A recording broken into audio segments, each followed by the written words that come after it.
Hello, hello, my beautifuls. So this is day 4. This is our last day to work on these exercises together. Day 4 is going to be a day of a lot of good energy, I feel like, especially if you cleared a lot in the last video. So whatever was stuck, we're going to make sure that we use that exercise often to clear any stuck emotions or energy, anything that we've suppressed or shoved down, because we want to be free of it so that we can focus on our purpose, our calling, and the reason for existing. So day 4, this is about spiritual protection, and this part is huge. I would highly suggest, no matter what type of spiritual gifting you have, that you energetically protect your body, your space, and your energy all the time. This is a step you do not want to skip. This is very, very important. So we know the first few steps. We have to set our intentions. We have to ground. We have to pray or meditate. We have to clear our energy. We also have to protect it.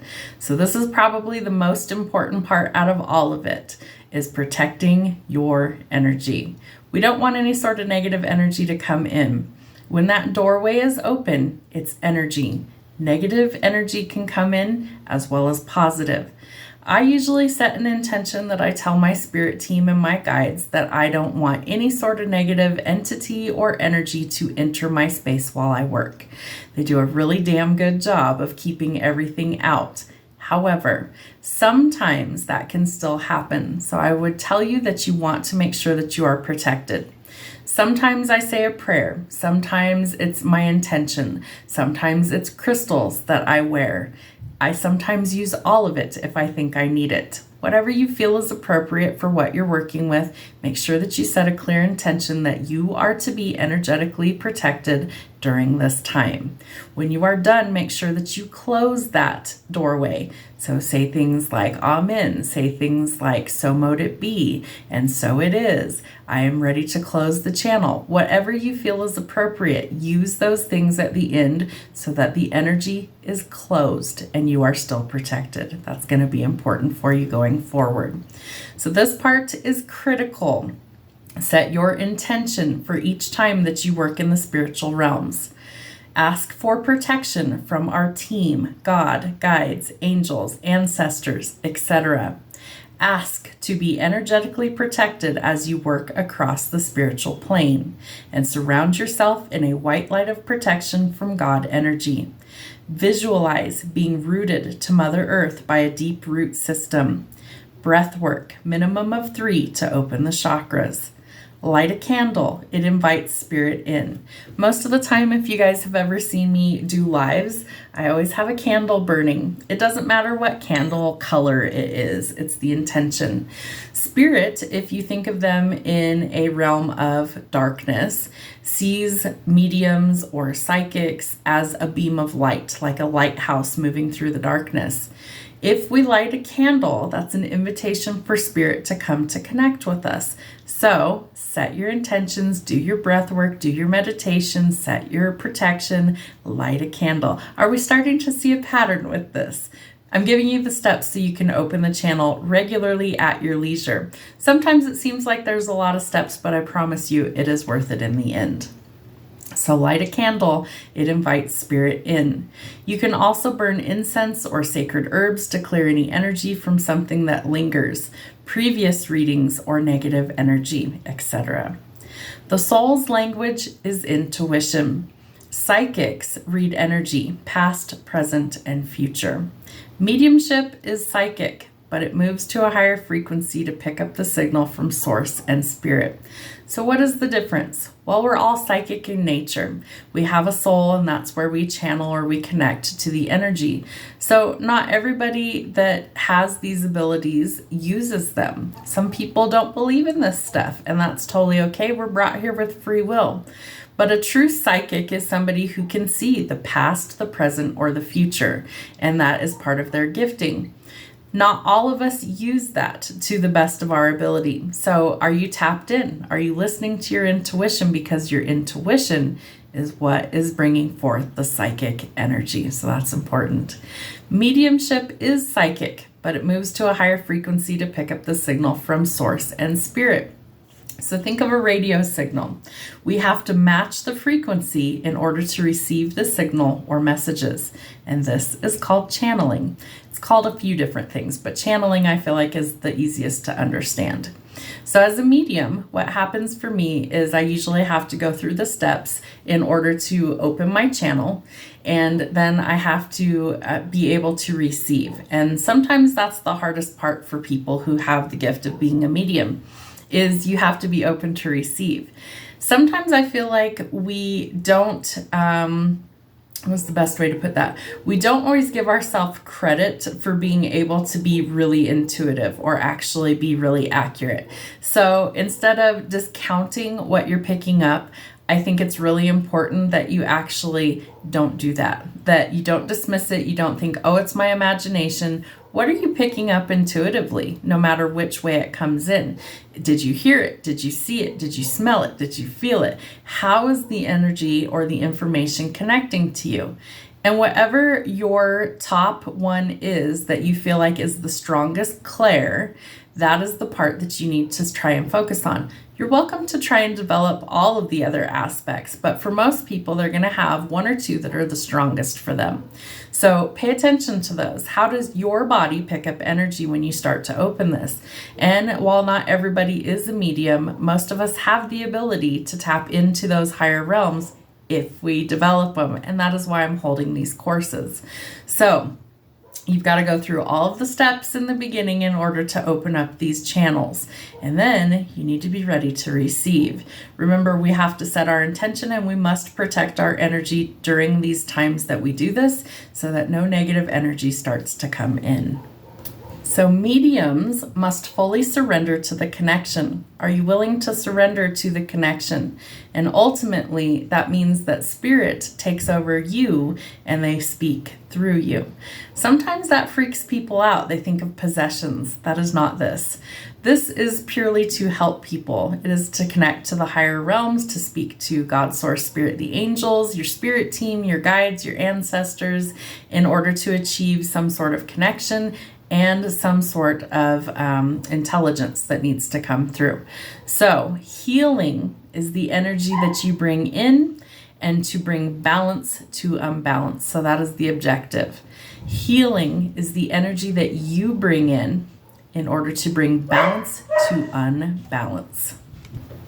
And we're going to work through our imbalances or our unbalanced in order to create the balance. And part of that is through shadow work, through digging up your own dirt, your own skeletons, and healing and releasing those so that we can help others along the way. This brings healing to the spirit, mind, and body. And when you show up, spirit will do the rest. In my experience, spirit will always have your back. They will always show up and they will always help you through your readings or through your spiritual journey. You have to do your part and spirit will show up and do the rest. Thoughts are energy, so be mindful of what you think. Is it negative? Is it positive? We hope that it's mostly positive. Are you creating blockages within your mind? Are you able to see that it's negative or see that it's a blockage and make adjustments to release? How can you discover some new things about yourself or your abilities? And are you open to receive? Some food for thought. Our thoughts create a ripple effect, good or bad, and affect others around us. So we want to make sure that we are keeping our thoughts positive and clean. A lot of times we are full of anxiety and overthinking, but where does it stem from? Is there something that's rooted in us that we need to weed our garden often and expel those negative things, emotions, and feelings? We must weed the garden of our minds. Don't waste your time here. Remember that life is short. Tears cleanse the soul, so sometimes we need to have a good cry, and that's totally okay. Be mindful of your thoughts. Whose energy is around you? Is it good or is it bad? And do you need to maybe make some hygienic energy or spiritual cleanses to get rid of anything that's negative? Your energy force field. Envision a white light of protection around yourself. So just like we did in our first couple of exercises, we're going to do our deep breathing. We can play meditation music, get relaxed, and envision a bright white light of protection that encompasses our entire body. We want to almost wrap ourselves in like a little bubble of protection. And while you're in that protection, nothing can get in. It's a force field. So you are protected on all fronts. There's no negative, there's no bad, there's no anything icky. We've cleared all the icky and now we're working with the good energy. So we want to envision ourselves in this little force field, little bubble of protection surrounded by white light. So you're going to take 3 deep breaths. Imagine a pink bubble, and the people who are negatively affecting you, put them inside that pink bubble. Ironically, I have pink on today. What is the pink for? The pink is that we're going to soften things. We're going to sweeten the energy, almost like bubble gum. So imagine a giant ball of bubble gum. Somebody blew a big bubble, and all of the icky stuff, we're going to stick inside that bubble gum, and it's going to get stuck in there. And that energy is stuck in there. It can no longer affect you because you are encased in the white light of protection.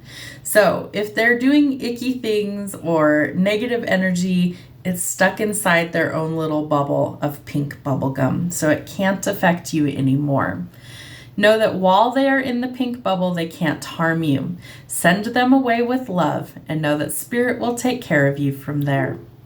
We have reached our final day of your spiritual gifting classes. So your homework for you to carry forward is this. Practice your protection, just like we went over in this video. You need to ground your energy often. You need to meditate often, pray often, journal, do all of these exercises to keep your energy protected and clear. You can use things like crystals, prayer, meditation can all help us be protected. Do what feels best for you. What works for one may not work for another. Do not do any energy work without protection. Hear me when I say this. The channel is wide open and you need to protect your energy from all spiritual negative energy that could come in. Do not do any energy work without spiritual protection. That is point number 1. Super, super important.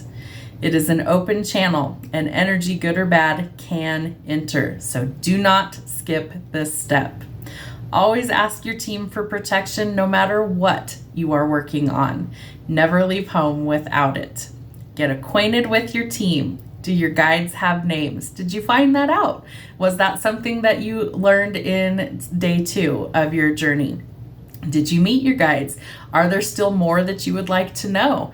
Ask them, sit with them, do these exercises often and see what information comes through. Do you feel them? Do you energetically feel a presence enter the room when you connect? Sometimes you will, sometimes you won't. Sometimes it might be a thought in your head or another voice that you hear. It may sound a lot like your own, but it isn't yours. That is something that I feel like freaks people out in the beginning, but over time you really get used to it. It might sound like a really familiar voice. It might be very comforting to you because you've been with this guide your whole life. So it's a really incredible connection. All right, would you like to feel your guides? That's something that you can do through mindful meditations as well. You can talk to them, you can ask them to come maybe touch you, talk to you, however you choose to communicate with them. You have the power to do so. Is there a task that your guides can help you with? Most of the time I would say yes. Give them assignments, give them a job. Say, hey, so-and-so, I need your help with whatever this task happens to be. My main guide has changed over the years, and as you get spiritual upgrades through different ascension tactics and different things that we learn, you may get new guides. Other ones may fall away. It means that they have served their purpose, they got you to the next level, and now you entered a different space. I used to have 4 guides, and I used to hear from my main one, Shirley, the most often. And she came to me, she looked like a little librarian, little glasses, her hair up in a bun, very studious, little pen and paper, little clipboard, and she was always writing things down. She looked very professional. Shirley has transcended, and along with my other guides, I now have a main guide named Dimitri, and he is very special to me. He was sent to me to help me with this next level of ascension that I'm working through. And so I don't hear from my other guides. I have been assured that they are doing well, that they have many other tasks on the other side, and that they are cheerleading from the sidelines from the other realms. So I had one that was for protection. His name was Timothy. He would come to me in some of my darkest times and help offer energetic protection when I was at my weakest points. I had one, I call her Miko. She was gorgeous. She looks like she was from ancient Egypt, dark olive skin, jet black hair, bright yellow eyes, and she helps me navigate through time and space, through different timelines, past, present, and future. I still have those abilities even though I don't talk to her any longer. I'm trying to think of the fourth one. Anyways, there was 4 of them. So my main guide used to be Shirley, and now it is Dimitri. And so Dimitri comes through as a very, very tall, very he looks kind of scary. He looks like a big bodyguard, and he comes through offering all of those things that my other guides used to give me in one. So it's more simplified. He's very quiet. I don't hear from him unless I usually engage him first, or unless I'm in the middle of a reading. He comes through without any sort of prompting. He's just there. He's just a part of me now. We have integrated. So your guides may change over time, so get acquainted with them. What do they want you to know? What do you need to know? What are you curious about? Sit with your guides and ask them. Write it all down. See what comes through. Do you see them, hear them, feel them? What are some information that they've given you? What are some tasks that you need help with that you can have your guides help you? Sometimes we have more than one, sometimes we only have one in the beginning. Everybody's a little bit different, depends on what your gifts or your purpose is here. So sit with those and see what they have for you.